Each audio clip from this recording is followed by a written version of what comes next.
There are moments in modern history when the world holds its breath, when the machinery of diplomacy and the thunder of military strikes operate simultaneously, each one threatening to drown out the other. We are living through one of those moments right now. In the skies above Iran, Israeli aircraft and American-backed operations are reshaping the strategic landscape of the Middle East in ways that analysts say have not been seen in decades. On the ground, millions of ordinary Iranians are watching, waiting, and according to reports coming out of the region, hoping for a signal, any signal, that the grip of the regime that has ruled their lives for over 4 decades may finally be loosening. This is not a story that began yesterday. It is not a story that will end tomorrow. What is unfolding across the Middle East right now is the product of years of tensions, decades of proxy conflict, and a geopolitical confrontation between the Islamic Republic of Iran and a coalition of Western and regional powers that has been building toward exactly this kind of explosive moment. And yet, even as the missiles fly and the strikes continue, there is something else happening, something quieter, something more complex, and in many ways something far more consequential than the military operations themselves. There are talks, there are negotiations, there are emissaries moving through back channels carrying messages between governments that at least publicly remain locked in open conflict. And at the center of it all stands President Donald Trump, who says Iran has already agreed to one of his core demands and who is simultaneously pummeling that same country from the air while extending what he describes as an offer they cannot afford to refuse. Tonight we break down exactly what is happening, who the key players are, what history tells us about moments like this one, and what the world should be watching for in the days and weeks ahead. This is a comprehensive look at Operation Epic Fury, the Iran nuclear negotiations, and a conflict that is rewriting the rules of engagement in the Middle East. To understand the scale of what is happening, let us start with the basic facts as they have been reported. The military operation, now publicly referred to as Operation Epic Fury, has been underway for approximately 3 weeks. Israeli forces, operating with what analysts describe as clear American backing and logistical support, have been conducting sustained strikes against Iranian targets across a broad range of categories: military infrastructure, command and control facilities, missile production and storage sites, and the terror infrastructure that Iran has spent decades and tens of billions of dollars constructing across the region. The pace and precision of these strikes, according to military analysts and government officials who have spoken on the record, has been extraordinary by any historical measure. Reporting from Tel Aviv, Fox News correspondent Trey Yingst described the scope of the operation and its diplomatic dimensions. Egypt, Pakistan, and Turkey are reportedly stepping forward as leading mediating nations, even as Gulf countries, nations like Saudi Arabia, the United Arab Emirates, Kuwait, and Bahrain, continue to face Iranian missile attacks. That detail is critically important because it underscores just how broad the conflict has become. This is no longer simply an Israeli-Iranian confrontation. The entire Gulf region has been drawn into the orbit of this crisis, and the nations that neighbor Iran are actively choosing sides and making their preferences known in ways that would have been almost unimaginable just a few years ago. President Donald Trump, speaking publicly on Tuesday, made a statement that immediately drew intense scrutiny and analysis. He revealed that Iran had given him what he described as a present worth, in his words, a tremendous amount of money. He declined to elaborate on the specifics of what that gift was, but his framing was deliberate and unmistakable. He said the gesture was a sign that the United States is dealing with the right people, meaning that the individuals on the Iranian side with whom the Trump administration has been in contact do in fact have the authority and backing of the Iranian government to engage in meaningful negotiations. That is a significant assertion because one of the central questions in any back-channel diplomatic process with Iran is always whether the people doing the talking actually have the power to deliver on what they promise. President Trump was also emphatic and unambiguous about his core demand. Asked what his top priorities were in these negotiations, Trump responded with characteristic directness. Number 1, 2, and 3, they cannot have a nuclear weapon. He added that Iran has already agreed to that condition, though he stopped short of providing details about how that agreement was reached, what form it took, or what verification mechanisms might be attached to it. The president also indicated that Vice President J.D. Vance would be participating in the ongoing diplomatic talks, signaling that the administration is treating this process with a level of seriousness that goes beyond the typical back-channel communication. Iran's public response, however, has been striking in its defiance. Iranian officials told reporters that President Trump was, in their words, negotiating with himself, a dismissive characterization clearly designed for domestic consumption and international optics. But as Fox News contributor and former George W. Bush speechwriter Mark Thiessen noted in his analysis, the fact that Iran's officials are saying one thing in public while apparently doing something very different in private is entirely consistent with the way the Iranian regime has operated for decades. The public defiance and the private engagement are not contradictions. They are, in fact, a well-established Iranian diplomatic playbook. And even as those diplomatic back-channels remain active, Iran has not stopped fighting. Since midnight local time in the region, there have been 4 separate missile barrages launched by Iranian forces. Overnight, Iran launched additional ballistic missiles toward Israel. One of those missiles landed in a religious community located outside Tel Aviv, wounding 9 people. That attack on a civilian religious community is not an incidental detail. It reflects Iran's continuing strategy of targeting population centers, a strategy that Israeli military officials have explicitly identified and discussed publicly. According to Israeli military spokespeople, Iran had originally planned to launch hundreds of missiles toward Israel on the very first day of the operation. They fired fewer than 100 on that first day and approximately half that number on the second day. Israeli officials say they disrupted those original intentions and have continued to disrupt them, forcing Iran to concentrate its efforts and attempt broader launches every few days rather than sustaining a continuous high-volume barrage. To put this in perspective, the degradation of Iran's missile launch capacity over just the first several days of this operation is itself a significant military achievement. Iran has spent enormous resources, financial, technological, and human, building up a ballistic missile arsenal that was designed precisely to overwhelm the missile defense systems of its adversaries through sheer volume. The fact that Israel and its partners were able to cut that volume roughly in half within 48 hours suggests a level of operational effectiveness that has genuinely surprised many regional analysts. To fully understand why this moment is so significant, it is essential to travel back through the history of the United States and Iran, a relationship defined by suspicion, confrontation, and an almost unbroken cycle of crisis and escalation that stretches back more than 4 decades. The modern chapter of the U.S.-Iran conflict begins, by most historical accounts, with the Iranian Revolution of 1979, when the government of Shah Mohammad Reza Pahlavi, a close American ally, was overthrown by a popular uprising that ultimately brought Ayatollah Ruhollah Khomeini and the Islamic Republic to power. The seizure of the American embassy in Tehran and the subsequent 444-day hostage crisis permanently shattered the relationship between Washington and Tehran, and the two nations have operated in a state of deep mutual hostility ever since. Iran was designated a state sponsor of terrorism by the United States in 1984, a designation it has held continuously for over 40 years. Through the 1980s, the Reagan administration engaged in a complex and ultimately controversial set of relationships with Iran, including the Iran-Contra affair, in which arms were secretly sold to Iran and the proceeds were illegally funneled to Nicaraguan rebels. That episode underscored how, even in the depths of hostility, the United States and Iran have often found ways to communicate and transact through unofficial channels when both sides have perceived an interest in doing so.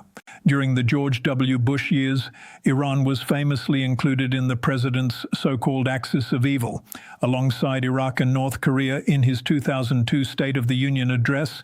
The invasion of Iraq in 2003 dramatically altered the regional regional balance of power in ways that ultimately benefited Iran, as the Saddam Hussein government, Iran's most immediate and powerful Arab adversary, was removed from power. Iran filled the resulting vacuum with extraordinary efficiency using its Islamic Revolutionary Guard Corps and its network of proxy militias to extend its influence deep into Iraq, Syria, Lebanon, Yemen, and Gaza. The Obama administration pursued a different approach, leading the multilateral diplomatic effort that ultimately produced the Joint Comprehensive Plan of Action, the Iran nuclear deal, in 2015. That agreement placed significant restrictions on Iran's nuclear program in exchange for relief from international sanctions. The deal was controversial from its inception. Supporters argued it had successfully constrained Iran's nuclear ambitions, while critics, including virtually the entire Republican political establishment, argued it had simply delayed Iran's nuclear program while providing the regime with billions of dollars in sanction relief that it used to fund its proxy warfare across the region. In 2018, during his first term in office, President Trump made the decision to withdraw the United States from the Iran nuclear deal, reimposing sweeping sanctions and launching what his administration described as a maximum pressure campaign designed to force Iran back to the negotiating table under far more demanding terms. That pressure campaign succeeded in severely damaging the Iranian economy, but it did not, during Trump's first term, result in a new comprehensive agreement. The January 2020 killing of Iranian Revolutionary Guard Corps Commander General Qasem Soleimani, carried out by a U.S. drone strike near Baghdad International Airport, brought the two countries to the brink of open war and marked a dramatic escalation that sent shockwaves across the entire region. Now, with Operation Epic Fury underway and military pressure at its most intense in decades, the Trump administration appears to be attempting to accomplish, through a combination of sustained military strikes and coercive diplomacy, what sanctions and the Soleimani killing did not achieve.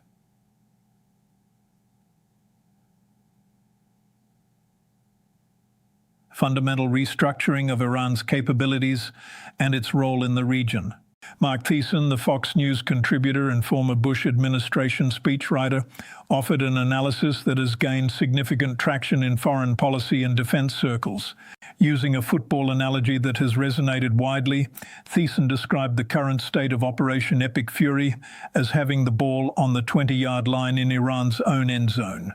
The operation, he argued, has been one of the greatest military successes in a generation, methodically dismantling Iran's ability to project force beyond its borders, degrading its terror infrastructure, and systematically removing the military assets that Tehran has used to threaten and coerce its neighbors for decades. Thiessen's background is worth understanding in this context. He served as chief speechwriter for President George W. Bush during the most consequential years of the post-September 11th national security era, including the period surrounding the invasion of Iraq and the early years of the Afghanistan war. His analytical framework has been shaped by direct exposure to the internal deliberations of a wartime American presidency, which gives his commentary a perspective that goes beyond standard political punditry. The football analogy, however, came with a crucial caveat that Thiessen was careful to emphasize. The last 20 yards, he explained, are always the hardest. The easy targets, the visible military installations, the surface-level infrastructure, the targets that can be identified, tracked, and struck with conventional precision munitions, those have already been hit. What remains are the hardened targets, the deeply buried facilities, the hidden installations that Iran has spent years and vast resources concealing and protecting, precisely because it anticipated that someday it might face exactly this kind of sustained military campaign.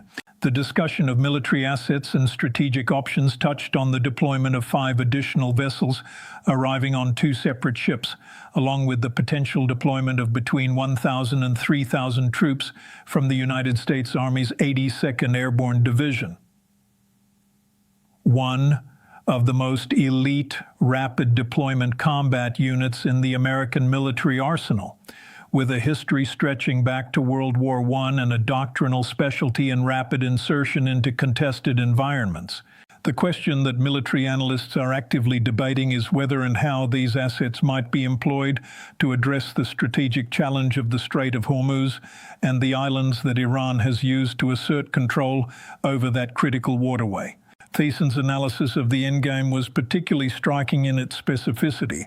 He described a scenario in which the United States would effectively gain military control over Karg Island, Iran's primary oil export terminal, located in the Persian Gulf roughly 25 kilometers off the Iranian coast, and responsible for processing approximately 90% of Iran's crude oil exports. He noted that control does not necessarily mean a physical amphibious landing on the island, but rather the ability to dominate it militarily from sea and air. Combined with control of the Strait of Hormuz, that would give the United States effective leverage over approximately 60% of Iran's total oil production. Thiessen compared this to the economic leverage the United States has exercised over Venezuela, drawing a parallel that illuminates the strategic logic. If you control a country's primary revenue source, you effectively control its economy, and if you control its economy, you have a decisive instrument of coercion that operates independently of the battlefield. The picture of who is actually conducting negotiations on the Iranian side is one of the most consequential and least clearly answered questions in this entire crisis. Brian Kilmeade, the Fox and Friends host conducting the interview, raised this issue directly, noting that while the name of the parliamentary speaker has surfaced in some reports, other analysts have argued that the parliamentary speaker does not have the institutional leverage to deliver on any commitments made in a negotiating context, and that any meaningful agreement would need to involve individuals within the Islamic Revolutionary Guard Corps, the most powerful military and economic institution in Iran, and the organization that exercises day-to-day control over much of the country's strategic apparatus. There are also reports emerging from the region suggesting that Iranian interlocutors have expressed a preference for engaging directly with Vice President J.D. Vance and Secretary of State Marco Rubio, rather than with Steve Witkoff and Jared Kushner, who had been the primary Trump administration interlocutors in some of the earlier diplomatic contacts. Mark Thiessen addressed this directly, returning to the significance of the gift that President Trump mentioned. Whatever that gift was, Thiessen argued, its importance lies in what it represented, proof that the individuals communicating with the Trump administration are speaking with the authority of the Iranian government, not merely as freelancing intermediaries or low-level officials without the ability to deliver. The negotiations, he concluded firmly, are real, and he was unambiguous in his assessment of those who doubt it. Political analysts note that the multidimensional nature of this crisis, simultaneously a military operation, a nuclear negotiation, a regional power struggle, and a test of American credibility and resolve, creates an extraordinarily complex analytical landscape in which the different dimensions of the conflict interact with and influence each other in ways that are difficult to model or predict. From a political standpoint, the operation and the negotiations represent a significant moment for the Trump administration. The president entered his second term with a foreign policy agenda that emphasized strength, deal-making, and a willingness to use military force to create diplomatic leverage. Operation Epic Fury, if it continues on its current trajectory, could represent the most dramatic vindication of that approach. Congressional dynamics, however, remain complicated. While Republican members of Congress have largely been supportive of the administration's approach, there are voices, including within the Republican caucus, that have raised procedural concerns about the scope and authorization of the military operation. The economic dimensions of this crisis are far-reaching and not fully understood in real time. The Strait of Hormuz is one of the world's most critical maritime choke points, through which approximately 20% of the world's oil supply passes every single day. Any sustained disruption to shipping through that strait, whether through Iranian mine-laying, missile attacks on commercial vessels, or a military confrontation that closes the waterway, even temporarily, would have immediate and severe consequences for global energy markets. Oil prices have already reflected the uncertainty, and the prospect of U.S. forces establishing control over Karg Island and the Strait would represent a fundamental restructuring of the global energy security equation. The social and humanitarian dimensions of this crisis are equally significant, though they receive less attention in real-time military and diplomatic reporting.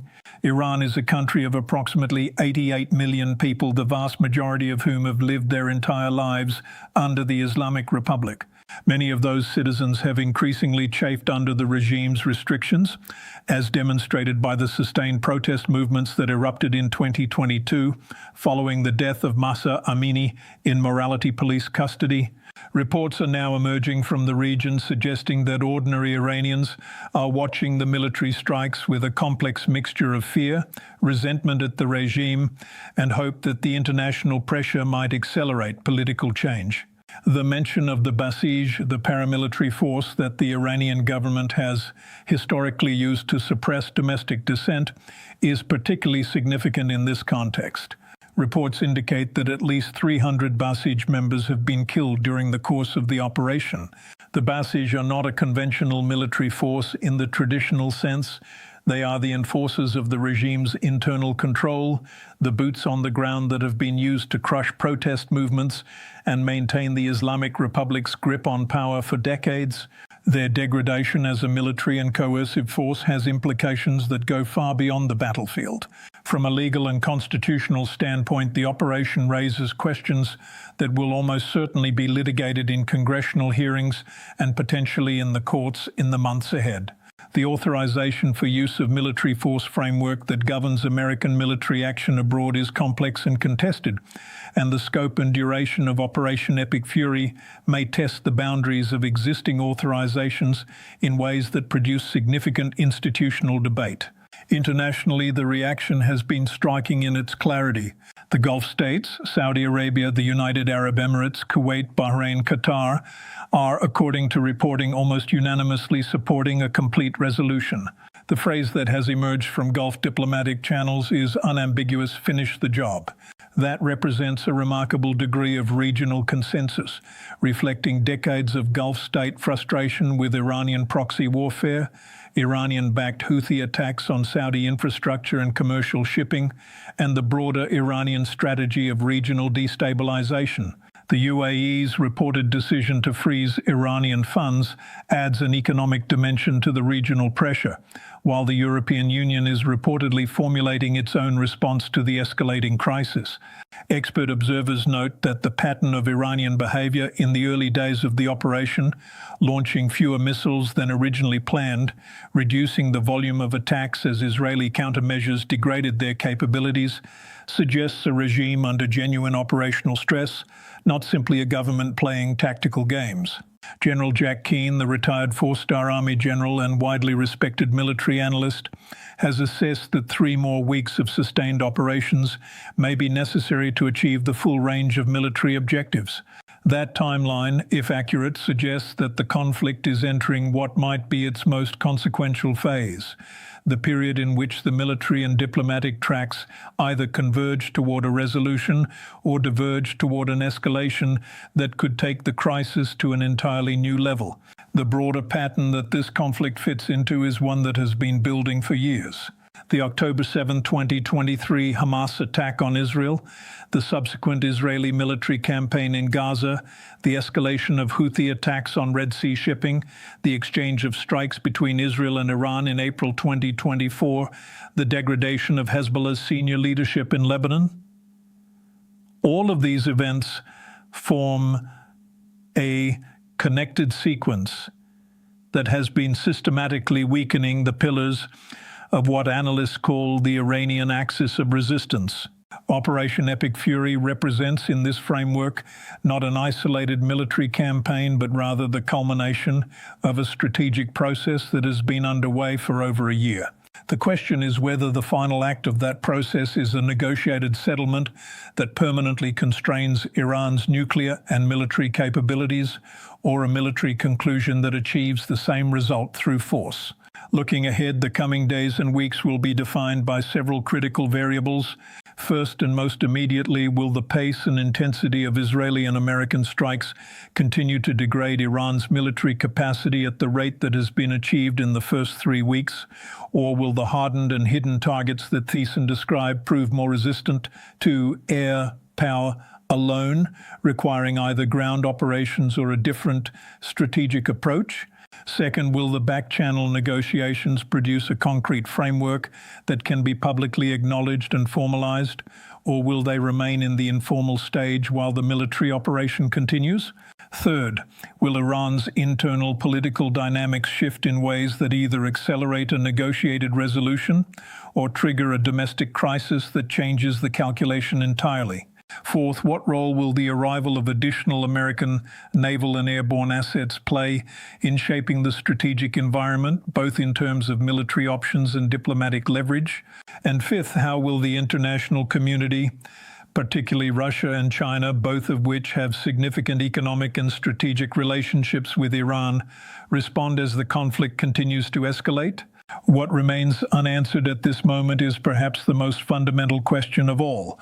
Who, on the Iranian side, actually has the authority and the legitimacy to make a deal that would stick? Negotiations that produce an agreement with individuals who lack the institutional power to enforce compliance are not worth the paper they are written on. And that question of Iranian interlocutor authority is one that will define the viability of any diplomatic path forward. What the world is watching unfold in the skies over Iran and in the diplomatic back-channels of the Middle East is a confrontation that will define the regional security architecture for a generation. Operation Epic Fury has achieved, by virtually every credible military analysis, results that are genuinely historic in their scope and speed. 3 weeks into the operation, Iran's ability to project force beyond its borders has been substantially degraded. Its missile arsenal has been significantly reduced. Its terror infrastructure has been targeted systematically. Its economy is under unprecedented pressure from a combination of existing sanctions, the degradation of its oil infrastructure, and the freezing of funds by regional partners. And its nuclear program, the ultimate prize, the capability that has served as the central justification for decades of Western pressure, is the subject of negotiations in which Iran has reportedly already agreed to the most fundamental demand, that it will never possess a nuclear weapon.